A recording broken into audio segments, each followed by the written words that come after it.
Kembali lagi di channel UMKM Emas pertama di Indonesia. Ini adalah channel Niaga Emas, tidak sekedar investasi, apalagi edukasi semata.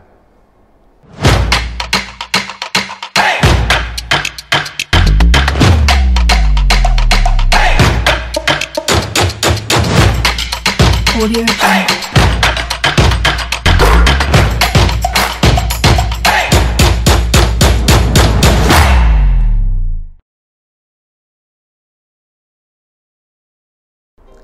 Sahabat Emas Berlian, pembahasan kali ini menarik banget tentang bagaimana membangun toko emas, tapi ini part ketiga. Nanti tolong lihat yang part pertama dan part kedua ya, agar supaya nanti nyambung. Nah, antusiasnya tinggi banget nih bagaimana membangun toko emas. Semua orang kayaknya mau mempertahankan hartanya dengan atau dalam bentuk niaga. Niaga apa yang paling eksistensinya diakui dan paling lama berdirinya itu toko emas. Nah, pembahasan itu bersama dengan Kang Mas Sandi. Halo sahabat Mas Berlian, ketemu lagi dengan saya Tukang Emas alias Kang Mas Sandi. Jadi Kang Mas, itu banyak sekali fenomena. Saya lihat ya, toko emas ini sudah merambah ke online. Emang bisa, karena kan barangnya banyak tuh. Ada perhiasan, ada emas batangan, dan sebagainya. Apa mungkin? Itu dimungkinkan sekali, sangat-sangat dimungkinkan. Karena apalagi belakangan ini transaksi e-commerce meningkat karena COVID ya. Karena COVID, otomatis banyak juga toko-toko emasnya konvensional, mereka mencoba merambah di sisi transaksi online, gitu. Ada beberapa toko emas online juga, ada beberapa toko emas online yang memang dia dari pertama berawal dari menjual emas online, baik itu perhiasan, emas batangan dan segala macam. Nah, fenomenal ini kita juga nggak bisa memungkiri toko emas konvensional mungkin akan sedikit merubah strategi bisnisnya ya. Dari offline atau konvensional menjadi online. Landscape-nya sudah berubah ya? Landscape-nya sudah berubah gitu. Sebesar apa potensinya sebenarnya? Ke online loh ya? Begini, kalau untuk transaksi khususnya emas, kita tahu ya emas harganya mahal lah ya, dalam arti uang yang besar yang ditransaksikan. Pertama-tama adalah memang kita nggak bisa menjual emas begitu aja kalau emang kita belum mendapatkan kepercayaan dari si customer ya. Kalau kita langsung jual di Instagram misalnya, akun baru Instagram, itu saya rasa susah. Tapi ada beberapa juga yang mereka berani karena dia punya nama besar si toko emasnya, dan dia juga punya pelanggan yang banyak sebelumnya di sudah offline ya. Ada basis. Ada basis gitu ya. offline-nya, lalu mereka mempublish produk-produknya di Instagram atau di e-commerce lainnya, dan itu dimungkinkan. Dan rata-rata mereka emang berawal dari toko emas konvensional. Gitu. Memang sudah ada konsumennya terlebih dahulu, tapi sebelum ada konsumen misalnya langsung mulai online jualan perhiasan mungkin ya? Agak berat kalau langsung ya. Agak berat. Karena faktor kepercayaan. Faktor kepercayaan. Ya, yang pertama yang harus kita miliki adalah orang-orang tuh udah tahu kalau kita sebagai pedagang emas adalah memang benar pedagang emas. Itu dulu. Itu dulu ya. Itu dulu. Jadi caranya gimana ya? Kita publishing. Saya ini pedagang emas loh, saya jualan emas loh. Gitu. Nah, dengan begitu dapat kepercayaan kalau memang itu adalah yang dijual benar-benar produk emas sesuai dengan apa yang diinformasikan speknya gitu loh. Nah, gini, toko emas itu toko emas kepercayaan. Apa namanya? Sistem kepercayaan. Misalnya saya jualan emas. Saya tulis di bon saya emas 70%, harganya sekian gitu loh. Saya jual ke pelanggan saya. Pertanyaan saya, apakah pelanggan saya tahu emang emas yang dibeli itu 70%? Apakah dia mengecek lagi di rumah? Belum tentu, nggak semuanya. Jadi si pelanggan itu benar-benar percaya dengan si toko kalau emas yang dibeli kadarnya sesuai, gitu loh, ya kan? Nah, maka dari itu untuk online kita agak berjuang lebih berat di awal. Kalau kita langsung terjun di online ya. Itu kalau perhiasan ya? Perhiasan ya. Ketika satu orang, dua orang itu belanja di kita, memang benar emasnya speknya itu benar. Bagaimana customer tahu itu speknya benar? Biasanya Kalau online itu kan nggak bisa melakukan buyback guarantee. Oh, nah itu dia, tuh, Nah, penting gini, dah tuh. kita Nih, jual, nanti saya tanya. udah selesai, gitu kan? Ya mungkin kita ada di Jakarta, pembeli kita ada di Surabaya, Ya. ada di Aceh, kita kan nggak tahu, nggak mungkin juga mereka bawa fisiknya datang ke Jakarta untuk menjual balik. Itu jadi Pasti persoalan. dia mungkin dia jual ke toko emas yang ada di wilayahnya mereka, dan kemungkinan juga masuklah ke Pegadaian nih. Nah, karena untuk disitulah keluar pengecekan, gitu loh. Nah, pengecekan ternyata apa yang kita informasikan sebelumnya pada saat menjual emas itu sesuai dengan apa yang dia dapat dari misalnya dari toko emas yang lain ya ketika dia mau jual balik ya. Dan itu barulah muncul yang namanya kepercayaan. Oh, ternyata benar si A menjual emas online dengan kadar yang sesuai. Ketika Gitu. digadaikan, benar. Ketika digadaikan atau dijual kembali ke toko yang di wilayahnya mereka. Nah itu teman-teman, jadi mendapat kepercayaan itu penting banget karena basisnya untuk sistem, bukan sistem, prinsip keuntungan toko emas yang terakhir adalah mendapatkan atau menjaga hubungan baik dengan konsumen kita. Ya. Untuk bicara misalnya tadi online nih, saya juga melihat nih Kang Mas, banyak banget perhiasan online yang laku sampai yang toko di Melawai, yang di Blok M lain sebagainya itu banyak yang tutup gara-gara beralih ke online. Bener nggak tuh? Enggak lah, enggak. Gini, mereka itu nggak tutup sebenarnya. Oh, jadi gimana? Kemarin itu mungkin kalau lagi COVID kali.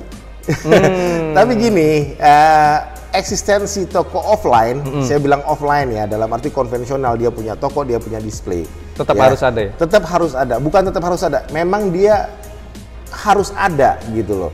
Memang mereka harus ada. Pertama ya, ini ketika pada saat yang mungkin episode yang lalu ya, atau episode pertama ya, saya ngomong menerima emas, membeli emas itu untungnya 5. Kalau kita menjual untungnya hanya 1.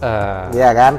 Nah, itu adalah ya kepercayaan masyarakat terhadap toko tersebut untuk menjual emasnya itu ke dia.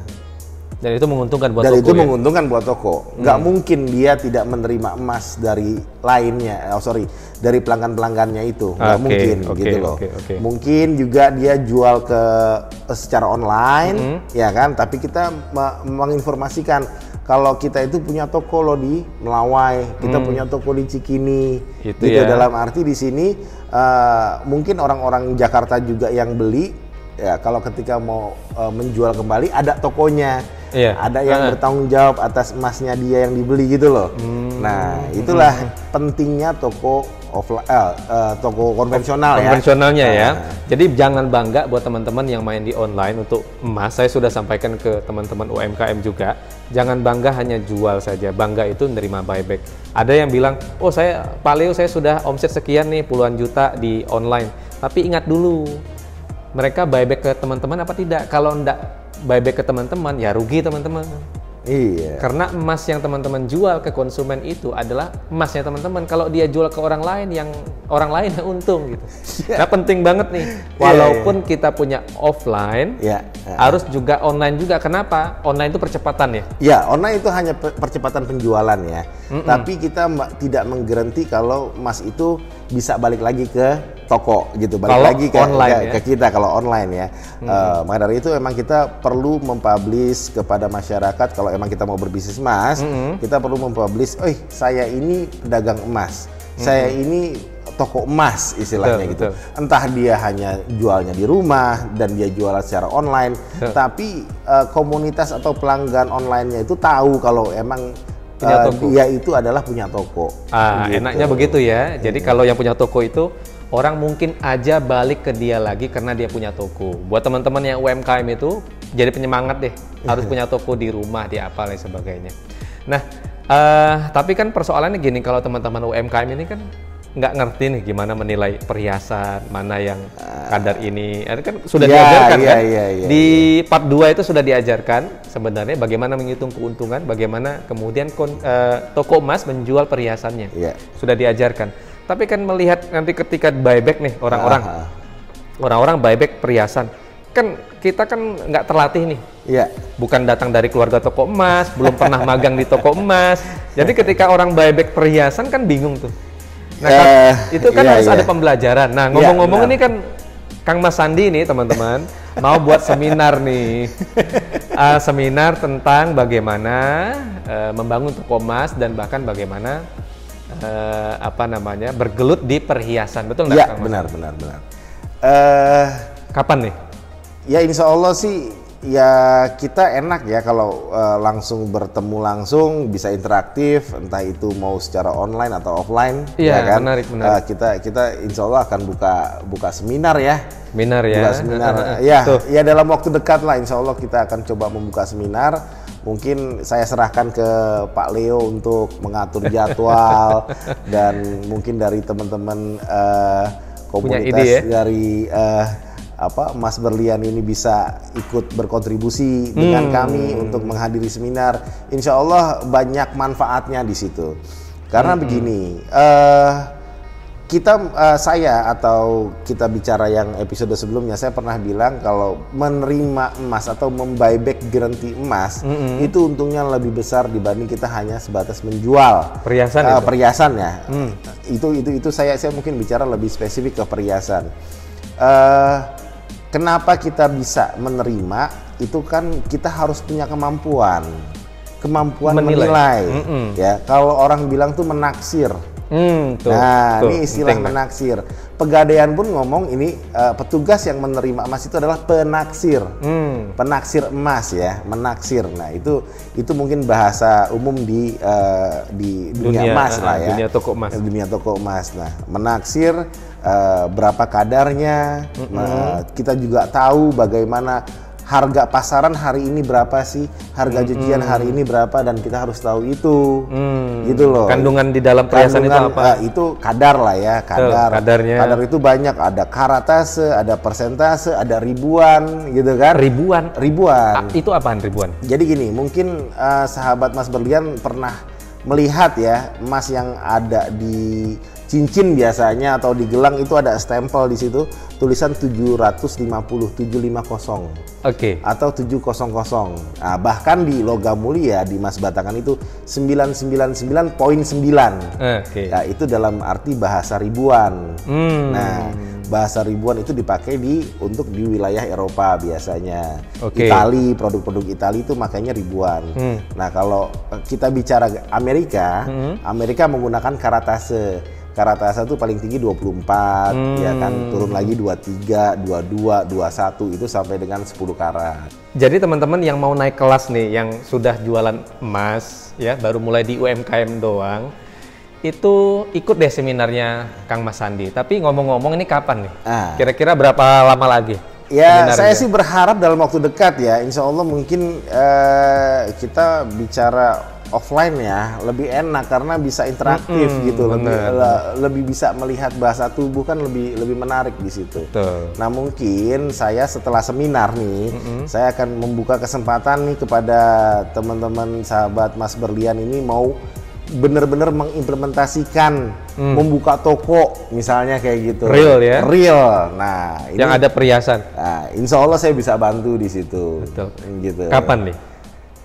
Ya 2 bulan lagi lah ya. 2 bulanan lagi. Jadi teman-teman, tapi dari sekarang harus standby juga teman-teman. Harus pesan seatnya kalau untuk khawatir nanti kemudian itu bukan online tapi offline ya, bertemu langsung.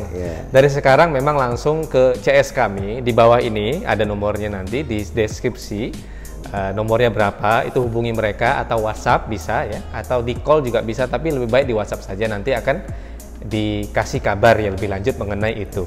Nah, penting banget kenapa harus jual perhiasan dan kenapa harus punya toko, ini penting. Yang tadi bilang, orang mau percaya kalau kita itu benar-benar punya toko dan benar-benar ada tempat kembali ketika mereka buyback. Kenapa juga perhiasan harus dijual nih ya Kang Mas Sandi ya? Karena keuntungan perhiasan jauh lebih besar dibandingkan keuntungan logam mulia, benar nggak? Ya, bisa dibilang seperti itu. Contoh begini, kalau saya menjual emas batangan, emas batangan merek A lah misalnya gitu kan, merek A, saya jual emas batangan 10 gram, ya kan, saya punya ada 10 piece nih, 10 gram, ya, saya jual dengan harga sama. Ya kan, nggak mungkin yang satu saya jual lebih mahal, yang satu lagi lebih murah. Ya kan, karena bentuknya sama, mereknya sama, speknya sama, ya kan? Nggak mungkin yang satu saya jual lebih mahal. Kalau saya punya perhiasan, cincin misalnya 10 gram, yang satu modelnya ada gambar naga, yang satu modelnya ada gambar kucing misalnya, atau gambar bunga dan segala macam. Saya bisa jual yang ini lebih mahal. Gitu. Karena kenapa? Ada tingkat kesulitan di situ, ada tingkat artnya, gitu. Ada seninya di situ. Dan orang mungkin kalau kita bicara adalah lagi trending, gitu, lagi tren nih. Wah, model ini lagi tren nih. Saya jual agak mahal pun orang beli, gitu kan? Ya itulah kenapa perhiasan, gitu. Dan untuk di dunia perhiasan ini, itu model kan selalu up to date, terus berganti. Nah, itulah yang membuat emas itu bukan sebagai tabungan semata. Tapi ada kesenangan tersendiri, contohnya buat ibu-ibu nih, ya kan?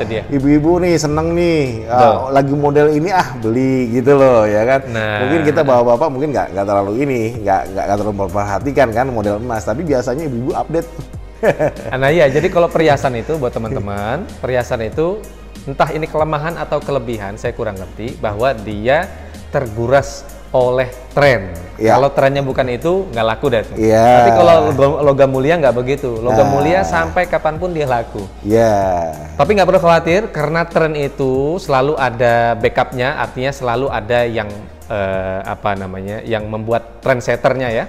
Kita tinggal ikut aja, itu gampang dah. Nah, ini ya teman-teman, kalau mau lebih dalam lagi, ikuti seminarnya Kang Mas Sandi. Nanti kita akan beritahu melalui CS kami kapan akan diadakan. Siap-siap dari sekarang. Semoga ini juga bermanfaat buat teman-teman. Dan buat teman-teman yang UMKM, ayo dong naik kelas. Nggak hanya jualan door to door, jadi reseller dan sebagainya.